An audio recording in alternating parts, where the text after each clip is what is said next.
Good evening, welcome, thank you for staying back.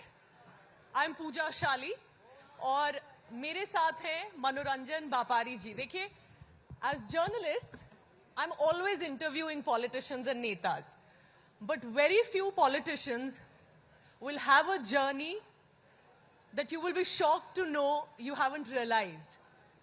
So, हम नेता के लिए कहते नहीं हैं क्योंकि हम नेता से हर बार ज्यादा सवाल बहुत कड़े भी करते हैं, मगर ये आज ऐसे नेता हमारे साथ है, जब इनकी आप जर्नी सुनेंगे कि ये लेखक हैं, राइटर हैं, किस तरह की जर्नी इनके साथ, जो स्ट्रगल इनका रहा, ये इंस्पायरिंग स्टोरीज आज हमें अपने देश में सुनना बहुत जरूरी है. तो अगर आप जानते हैं, नहीं जानते, क्या पता आपने इनकी किताबें भी पढ़ी हो, तो चलिए बातचीत शुरू करते हैं. मनोरंजन व्यापारी जी, पहले आप हमारे साथ आए, आपने यहाँ वक्त दिया, बहुत बहुत धन्यवाद और शुक्रिया. आप सबने हमको बुलाया, इसके लिए आप सबको भी धन्यवाद. चलिए, थैंक यू. ठीक है, चलिए अब हम शुरू करते हैं. देखिए, मैंने जो नोट्स भी बनाए, मैं जब खुद पढ़ने लगी इनके लेख को एक एक करके. मनोरंजन व्यापारी जी बंगाल के रहने वाले हैं. उनकी जर्नी जो शुरू हुई थी, नक्सल मूवमेंट के बारे में कितने लोगों ने यहां सुना है? Have you heard of the Naxal movement specifically in Bengal 1970s 80s के वक्त में, उससे थोड़ा पहले? अब कम सुनते हैं हम उसके बारे में.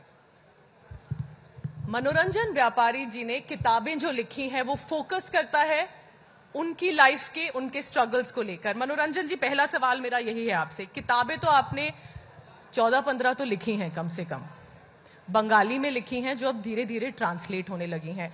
इससे पहले हम शुरू करें, मैं इनकी किताबें जो बंगाली से हिंदी, अंग्रेजी, मलयालम, इतनी लैंग्वेजेस में ट्रांसलेट हो रही है. हिंदी में एक fresh translation of the runaway boy जो इंग्लिश में ट्रांसलेट हुई थी. मैं चाहती हूं उनकी पब्लिशर जो उन्होंने ट्रांसलेट भी किया है हमारे साथ आए, अमृता बेरा. और एक क्विक पिक्चर मैं चाह रही हूं उनके साथ. ये बुक हिंदी में रिलीज होगी, अगर आप हिंदी लेख पढ़ते हैं, आप इस किताब को भी पढ़ें. जल्दी आए मैम, ताकि फिर हम इंटरव्यू शुरू कर सकें. तो एक तालियां देखिए ट्रांसलेटर की वजह से. याद रखें, लेख इनका है, इनकी वजह से और आगे ये किताबें पहुंच पाती हैं. अमृता बेरा जी हमारे साथ, वहां खड़े हो जाए मैम, आप एक फोटो लेना चाह रही हैं. याद रखें, लेखक एक तरफ और ट्रांसलेटर का जॉब बहुत जरूरी है, बहुत इंपॉर्टेंट है. चलिए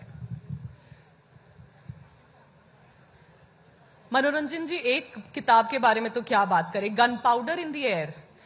उसका बंगाली में जो इनका ओरिजिनल लेख है, बातशे बारूदर गोंधो. और ये 1970s में जो नक्सल मूवमेंट था, ये एक नक्सलाइट रहे हैं, इन्होंने बहुत अपने साथ स्ट्रगल देखा है, डिस्क्रिमिनेशन देखा है बचपन से. अपनी किताबों के बारे में बताएं, कितना आपके बारे में आपने लिखा है, कितना आपकी सराउंडिंग्स के बारे में आपने लिखा है, और क्यों वो फोकस आपकी किताबों में रहता है? कोई भी किताब, चाहे इसके बारे में बात करें या कोई जनरल किताबें भी जो आपने लिखी. गन पाउडर के बारे में बात करते हैं. चलिए. सबसे पहले हमने किताब नहीं लिखा, हमने जीवन लिखा. जो जीवन हमने जिया, जो जीवन हमारे चारों ओर हमने देखा, हमको लगा कि उन सब लोगों के बारे में और बहुत सारे लोगों को बताना चाहिए. तो हमने उन सब को लेकर के जो भी हमारे मन में आया, कहानी आया या हो, उपन्यास हो, जो भी हो, हमने लिखा. हमारा ये gun powder in the air, जिन लोगों को लेकर के हमने इस पुस्तक को लिखा, इन सबको हमने जेल में देखा. हम जेल कट चुके, एक नहीं 5 बार काट चुके. बंगाल में भी काटे, फिर छत्तीसगढ़ में, वहां भी हम जेल में रहे. तो बंगाल की एक जेल में हम इनको देखे थे, इन लड़के लोगों को जो नक्सलाइट थे. तो वो लोग क्यों नक्सलाइट है, उनको सोच क्या है, उन लोग से मिलने की बाद हमको थोड़ा थोड़ा पता चला.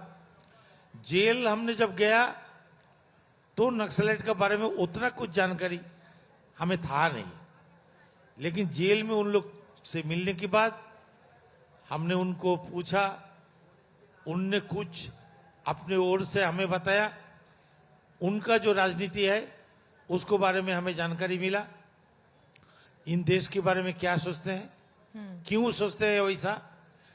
ये जो लड़के लोग हैं आप ही जैसा दिखने का, कोई उतना खतरनाक मुलजिम जैसा, कातिल जैसा दिखने का नहीं। स्कूल में कॉलेज में जो पढ़ने वाले बच्चे लोग होते हैं उसी तरह दिखने का, लेकिन ये लोग इतना खतरनाक काम में क्यों कूद पड़े, जो मारने और मरने पर उतार हो गए। तो जब उनसे हमने ये सब चीज को पता लगाया तो हमने सोचा कि ये एक पुस्तक में लिखना चाहिए। हालांकि जिन समय हमने उनके बारे में इतना जानकारी हासिल किया था उस समय हमें लिखना पढ़ना आता था नहीं। हम जेल के आंगन में एक लकड़ी का कुटका से लिखाई पढ़ी सीखे, और बाद में जब हम जेल से बाहर आए तो हम रिक्शा चलाते थे। हमारे रिक्शा में महासती देवी सवार हुए थे। आप 24 साल के थे तब तक आपको पढ़ना लिखना नहीं आता था, इन्होंने जेल में आपने शुरू किया। हाँ, ऐसा क्यों किया? आपको क्यों लगा कि अभी भी मैं पढ़ सकता हूँ और मुझे पढ़ना चाहिए, लिखाई आनी चाहिए? जेल में जब हम गया तो हम पढ़ने लिखने जानते थे नहीं, लेकिन हमारे जेल में एक, क्या कहें उनको अभी गुरुजी का है, हमारे गुरुजी से मुलाकात हो गया। उन्होंने हमारे केस को देखा, उनको लगा कि हमें लंबे समय तक जेल में रहना पड़ेगा, तो उन्होंने हमें कहा कि इतने लंबे समय तक जेल में जो रहेगा, थोड़ा बहुत लिखाई पढ़ी सीख लेगा तो तेरे को हल्का सा काम मिल जाएगा, राइटर का काम मिल जाएगा। और लिखाई पढ़ी ना सीखेगा तो मेहनत की काम, जो खाना बनाने का, डेग वेग ढोने का, दाल चक्की में दाल पीसने का, ये सब पसीना बहाने वाला काम तेरे को करना पड़ेगा। और लिखाई पढ़ी सीख लेगा तो राइटर बनेगा। तो उसीलिए हम जेल में लिखाई पढ़ी सीखे थे, जेल का राइटर बनने के लिए। हमें पता नहीं था कि हम एक दिन बाहर का राइटर बन जाएंगे।